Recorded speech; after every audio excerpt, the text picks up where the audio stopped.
آل لوط المرسلون قال إنكم قوم منكرون قالوا بل جئناك بما كانوا فيه يمترون وأتيناك بالحق وإنا لصادقون فأسر بأهلك بقطع من الليل واتبع أدبارهم ولا يلتفت منكم أحد وامضوا حيث تؤمرون وقضينا إليه ذلك الأمر أن دابر هؤلاء مقطوع مصبحين وجاء أهل المدينة يستبشرون قال إن هؤلاء ضيفي فلا تفضحون واتقوا الله ولا تخزون قالوا أولم ننهك عن العالمين قال هؤلاء بناتي إن كنتم فاعلين لعمرك إنهم لفي سكرتهم يعمهون فأخذتهم الصيحة مشرقين فجعلنا عاليها سافلها وأمطرنا عليهم حجارة من سجيل إن في ذلك لآيات للمتوسمين وإنها لبسبيل مقيم إن في ذلك لآية للمؤمنين چنانچہ جب یہ فرشتے لوط علیہ السلام کے گھر والوں کے پاس پہنچے تو لوط علیہ السلام نے کہا آپ لوگ اجنبی معلوم ہوتے ہیں۔ انہوں نے کہا نہیں، بلکہ ہم آپ کے پاس وہ عذاب لے کر آئے ہیں جس میں یہ لوگ شک کیا کرتے تھے۔ ہم آپ کے پاس اٹل فیصلہ لے کر آئے ہیں اور یقین رکھیے کہ ہم سچے ہیں، لہٰذا آپ رات کے کسی حصے میں اپنے گھر والوں کو لے کر نکل جائیے اور آپ خود ان کے پیچھے پیچھے چلیے اور آپ میں سے کوئی پیچھے مڑ کر نہ دیکھے اور وہیں جانے کے لیے چلتے رہیں جہاں کا آپ کو حکم دیا جا رہا ہے۔ اور اس طرح ہم نے لوط تک اپنا یہ فیصلہ پہنچا دیا کہ صبح ہوتے ہی ان لوگوں کی جڑ کاٹ کر رکھ دی جائے گی۔ اور شہر والے خوشی مناتے ہوئے لوط علیہ السلام کے پاس آ پہنچے۔ حضرت لوط علیہ السلام نے ان سے کہا کہ یہ لوگ میرے مہمان ہیں، لہٰذا مجھے رسوا نہ کرو اور اللہ سے ڈرو اور مجھے ذلیل نہ کرو۔ کہنے لگے کیا ہم نے آپ کو پہلے ہی دنیا جہاں کے لوگوں کو مہمان بنانے سے منع نہیں کر رکھا تھا؟ لوط علیہ السلام نے کہا اگر تم میرے کہنے پر عمل کرو تو میری یہ بیٹیاں جو تمہارے نکاح میں ہیں تمہارے پاس موجود ہی ہیں۔ اے پیغمبر، تمہاری زندگی کی قسم، حقیقت یہ ہے کہ وہ لوگ اپنی بدمستی میں اندھے بنے ہوئے تھے۔ چنانچہ سورج نکلتے ہی ان کو چنگھاڑ نے آ پکڑا، پھر ہم نے اس زمین کو تہہ و بالا کر کے رکھ دیا اور ان پر پکی مٹی کے پتھروں کی بارش برسا دی۔ حقیقت یہ ہے کہ اس سارے واقعے میں ان لوگوں کے لیے بڑی نشانیاں ہیں جو عبرت کی نگاہ سے دیکھتے ہیں، اور یہ بستیاں ایک ایسے راستے پر واقع ہیں جس پر لوگ مستقل چلتے رہتے ہیں۔ یقیناً اس میں ایمان والوں کے لیے بڑی عبرت ہے۔ حضرت ابراہیم علیہ السلام کے پاس جب فرشتے بشارت لے کر آئے، میں نے پہلے عرض کیا تھا کل کہ کہ اللہ تبارک و تعالیٰ نے فرمایا تھا کہ میں سب سے بڑا رحم اور کرم کرنے والا ہوں، تو اس کی مثال حضرت ابراہیم علیہ السلام کو بڑھاپے میں اولاد دے کر اللہ تعالیٰ نے ظاہر فرمائی، اور اللہ نے اخیر میں فرمایا تھا کہ یقیناً میرا عذاب بڑا سخت ہے، میں دردناک عذاب دینے والا ہوں۔ اس کی 3 مثالیں بیان کی گئی ہیں، ان تینوں مثالوں میں سے یہ پہلی مثال ہے حضرت لوط علیہ السلام کی قوم کو دردناک عذاب میں مبتلا کرنا۔ قوم لوط ایک ایسی بیماری میں مبتلا تھی کہ وہ مرد سے اپنی شہوت پوری کیا کرتا تھا، اور اس گناہ کی سزا اللہ تعالیٰ نے ان کو یہ عطا فرمائی کہ ان کو اللہ نے ایک نہیں 3 عذاب کے اندر مبتلا کیا۔ ان تینوں عذابوں کا تذکرہ ان آیات کے اندر بیان کیا گیا ہے۔ فلما جاء آل لوط المرسلون، جب یہ فرشتے خوبصورت انسانوں کی شکل میں چلتے ہوئے حضرت لوط علیہ السلام کے گھر پہنچے، تو حضرت لوط علیہ السلام کو اپنی قوم کے تعلق سے پتا تھا کہ ان کی حرکتیں کیا ہیں، تو وہ ان اجنبیوں کو دیکھ کر پریشان ہو گئے۔ قال انکم قوم منکرون،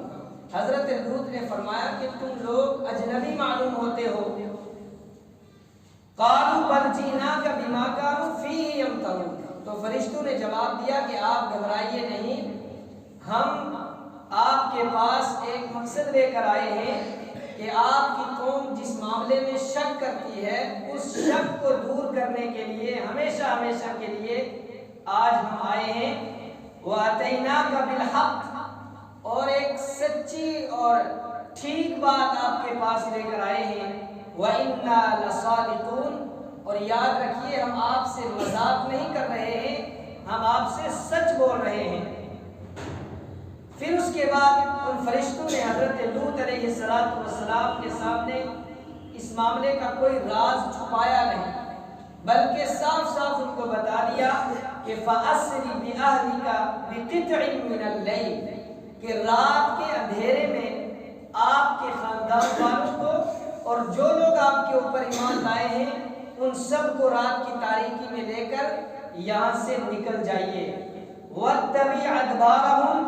اور ان سب کو آگے کر کے آپ ان کے پیچھے رہیے۔ وَلَا يَلْتَفِتْ مِنْكُمْ أَحَدٌ، اور تم میں سے کوئی بھی پیچھے مڑ کر دیکھے نہ، یعنی جس شہر سے نکل رہے ہو، یہ مدینہ منورہ سے تبوک جاتے ہوئے 2 بستیاں آج بھی کھنڈرات کی شکل میں موجود ہیں جہاں پر حضرت لوط علیہ السلام کی قوم آباد تھی۔ ایک کا نام ہے شہر صدوم اور دوسرے کا نام ہے شہر عمورہ۔ تو ان دونوں بستیوں سے نکلنے کا حکم دیا، فرمایا وَانْظُرُوا حَيْثُ تُؤْمَرُونَ، اور آپ اس طرف نکل جائیے جہاں پہنچنے کا آپ کو حکم دیا گیا ہے، اس بستی سے باہر نکل جائیے۔ اس کے بعد فرمایا وَقَضَيْنَا إِلَيْهِ ذَلِكَ الْأَمْرَ أَنَّ دَابِرَ هَؤُلَاءِ مَقْطُوعٌ مُصْبِحِينَ، کہ اللہ تعالیٰ نے ان سب کے بارے میں یہ فیصلہ کر دیا ہے کہ صبح ہوتے ان کی جڑیں کاٹ دی جائیں گی، ان کے یہ بستے ہوئے شہر ویران کر دیے جائیں گے، ان سب کو موت کی نیند سلا دیا جائے گا۔ وَجَاءَهُ الْمَدِينَةِ يَسْتَبْشِرُونَ، یہ تو بیچ میں حضرت لوط علیہ السلام کو بتایا گیا کہ ہونے والا کیا ہے، لیکن جب یہ مہمان حضرت لوط کے گھر پر پہنچے تو لوگوں میں اس کا کیا چرچا ہوا؟ وَجَاءَهُ الْمَدِينَةِ، یہ شہر والے خوشیاں مناتے حضرت لوط کے گھر پر آ پہنچے۔ قَالَ إِنَّ هَؤُلَاءِ ضَيْفِي فَلَا تَفْضَحُونِ، تو حضرت لوط نے کہا کہ اللہ کے بندو، اس وقت تک حضرت لوط کو بھی ابھی پتا نہیں تھا کہ یہ فرشتے ہیں یا کوئی اجنبی ہیں، تو حضرت لوط نے فرمایا کہ یہ میرے مہمان ہیں، میرے گھر پر آئے ہیں، تم ان کے سامنے ایسی الٹی حرکتیں کر کے مجھے یہاں رسوا نہ کرو۔ وَاتَّقُوا اللَّهَ وَلَا تُخْزُونِ، اللہ سے بچو اور مجھے غمگین مت کرو، مجھے پریشان مت کرو۔ اگر تم میرے مہمانوں کو رسوا کرو گے تو یہ میری رسوائی ہوگی۔ قالوا اولم ننهك عن العالمین،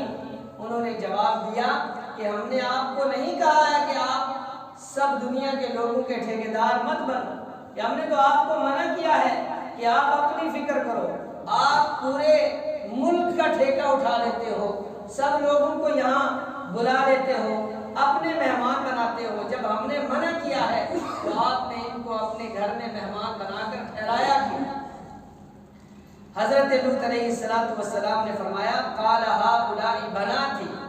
کہ آپ کے نکاحوں میں میری بہو بیٹیاں ہیں، یعنی نبی کی بیٹیاں ہی ہوتی ہیں جو امت کی بچیاں ہوتی ہیں، تو اس اعتبار سے فرمایا کہ جو بہو بیٹیاں تمہارے نکاحوں میں ہیں آپ ان سے اپنی ضرورت اور شہوت پوری کرو، جو جائز طریقہ اللہ تعالیٰ نے بتایا ہے، فطرت کے مطابق ہے، مرد کے پیچھے کیوں بھاگ رہا ہے؟ ان کنتم فاعلین، اگر تمہیں اپنی شہوت پوری کرنی ہے تو عورتوں سے کرو، بیویوں سے کرو، مردوں کے پیچھے کیوں بھاگتے ہو؟ اس کے بعد اللہ تعالیٰ نے آپ صلی اللہ علیہ وسلم کی زندگی کی قسم کھائی کہ لعمرک، اے نبی صلی اللہ علیہ وسلم آپ کی زندگی کی قسم، انہم لفی سکرتہم یعمہون، کہ وہ لوگ نشے کے اندر مست ہو گئے تھے۔ جیسے مکہ والوں نے آپ کی زندگی گزر گئی، 13 سال تک آپ ان کو سمجھا رہے ہیں، لیکن یہ بھی اپنی طاقت کے نشے میں چور ہیں اور یہ سمجھتے ہیں کہ ہمارا کوئی کچھ نہیں بگاڑ سکتا۔ ہم نے لوط کی قوم جو نشے میں چور ہو گئی تھی ان کو بھی تہو بالا کر دیا تھا، اگر یہ نہیں مانیں گے تو ان کا بھی یہی حال ہوگا۔ فَأَخَذَتْهُمُ الصَّيْحَةُ مُشْرِقِينَ، تو سب سے پہلے صبح پھوٹتے ہی ان کے اوپر اللہ تبارک و تعالیٰ نے ایک چیخ، ایسی چیخ اور چنگھاڑ آئی کہ جس کی وجہ سے ان کے دل دہل گئے، اور اس کے بعد فرمایا فَجَعَلْنَا عَالِيَهَا سَافِلَهَا، کہ ہم نے تہو بالا کر دیا، اوپر نیچے کر دیا، جو زمین کا اوپر والا حصہ تھا اس کو نیچے کر دیا، جو نیچے والا حصہ تھا اس کو اوپر کر دیا، اور اس کے بعد کیا کیا وَأَمْطَرْنَا عَلَيْهِمْ حِجَارَةً مِّن سِجِّيلٍ، اور ان کے اوپر پکی ہوئی مٹی کے پتھروں کی بارش برسائی۔ اللہ نے 3 عذاب نازل کیے، ایک چیخ کا عذاب، چنگھاڑ کا عذاب، دوسرے نمبر پر زمین کو اوپر نیچے الٹنے پلٹنے کا عذاب، اور تیسرا عذاب پتھروں کی بارش بھی ان کے اوپر نازل فرمائی۔ ان فی ذلک لآیات للمتوسمین، یقیناً اس میں سمجھداروں کے لیے، دور اندیشوں کے لیے نشانیاں ہیں۔ وَإِنَّهَا لَبِسَبِيلٍ مُقِيمٍ إِنَّ فِي ذَلِكَ لَآيَاتٍ لِلْمُؤْمِنِينَ، ایمان والوں کے لیے اس میں نشانیاں ہیں۔ آج بھی اس واقعے کو اگر کوئی سمجھنا چاہے تو کہتے ہیں کہ سطح سمندر سے 400 میٹر گہرائی میں آج بھی یہ دریا موجود ہے جس کے اندر کوئی سمندری جانور زندہ نہیں رہ سکتا۔ آج بھی جس جگہ پر عذاب نازل ہوا تھا اس کو بحر میت کہا جاتا ہے۔ اللہ کی نشانیاں آج بھی موجود ہیں، جو سمجھنا چاہے ان کے اوپر غور و فکر کر کے سمجھ سکتا ہے۔ اللہ تعالیٰ سمجھنے کی توفیق عطا فرمائے۔ الحمدللہ۔